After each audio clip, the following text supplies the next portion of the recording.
All right, let's talk about all of this. Joining me right now to discuss, CNN legal analyst Shan Wu, CNN senior political analyst Ron Brownstein, and CNN political commentator Catherine Rampell. All right, good to see you all. So, Shan, you first. So does this mean that the White House really is in the driver's seat as it pertains to how far, how wide, how probing the FBI goes, based on his op-ed?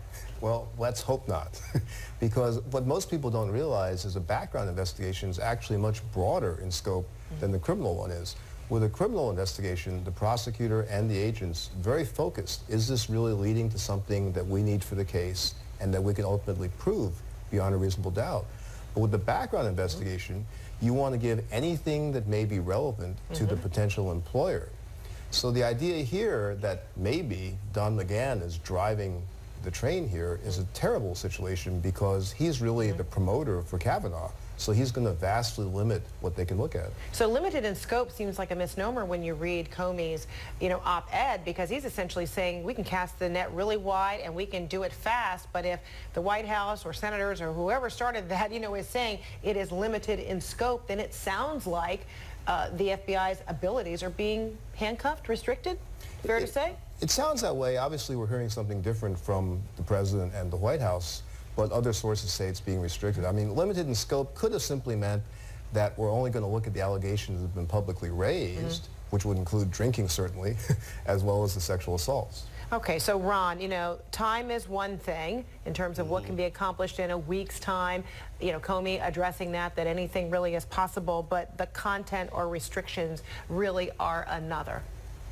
Yeah, well, first of all, any potential restrictions are still subject to the acceptance of the senators who forced this in the first place. It was not like Chuck Grassley wanted to do this. It was not like Mitch McConnell wanted to do this. It was not like Donald Trump wanted to do this. They did this, even this investigation, only because Lisa Murkowski and, Jeff Flake said they would not vote to confirm Kavanaugh on the floor without it. And thus, they still have that leverage. If there are indications that this is not on the level, then it is certainly reasonable to ask them whether they will accept a process that is unfairly constricted. And I would point out that, that part of the problem here is that irrespective at this point, and at this point now, regardless of the allegations, there's a whole separate question about Kavanaugh's fitness for the court based on the unprecedented partisan attacks that he leveled as a judge that I think are going to when he made reference to the 2016 race. Yeah, right, exactly, and said this was really driven by people who could not accept Trump's victory. It was kind of revenge of the Clintons, attacked Democrats by name, sparred with them. And if you have a process so that already, I think, is creating this enormous cloud over whether he can ever be seen by most Americans as a neutral umpire, as he called himself in September. But if you have a process that is short-circuited and designed to produce a result, I think it really only deepens that infection and the question of whether the court's legitimacy is going to be further eroded, which is certainly one of John Roberts' great fear, I think is just at enormous risk if this process is not seen on the level. So Comey also, wrote in this op-ed saying, yes, the alleged incident occurred 36 years ago, but FBI agents know time has very little to do with memory. They know every married person remembers the weather on their wedding day, no matter how long ago. Significance drives memory. They also know that little lies point to bigger lies. They know that obvious lies by the nominee about the meaning of words in a yearbook are a flashing signal to dig deeper. So, Catherine, he is underscoring his great confidence in the FBI of really getting to the bottom of these allegations. How significant is this coming from the former FBI director, particularly at this juncture? Well, lots of people on both sides have very conflicting opinions of Comey himself.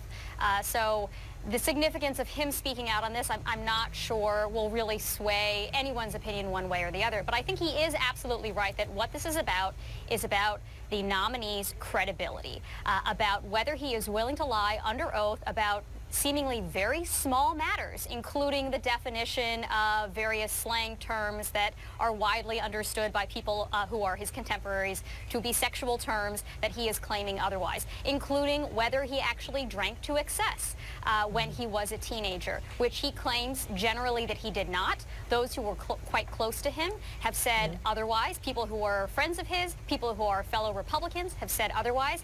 And again, the point is not so much, should we rule out anyone who ever drank to excess as a teenager? No, of course not. There are plenty of people who drank excessively in high school and in college and have managed to pull their lives together and lead productive, successful lives subsequently, as he seems to have done.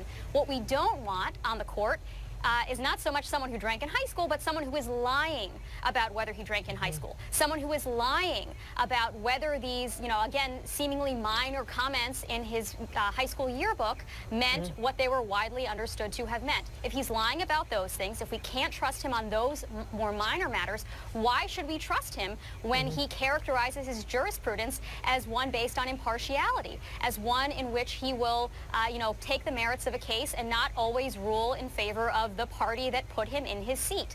These are the things that we should care about. These are the things that former Director Comey has brought attention to, and that I think Americans, regardless of their political party, should care about.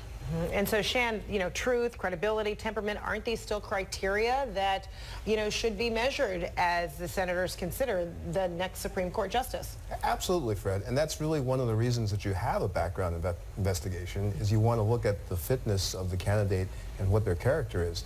And is that being put on the back burner? Is there an inference that doesn't seem to be important? There does seem to be that inference right now. I think the strategy on the part of McGahn and the Republicans is to say that was so long ago in time, it doesn't matter.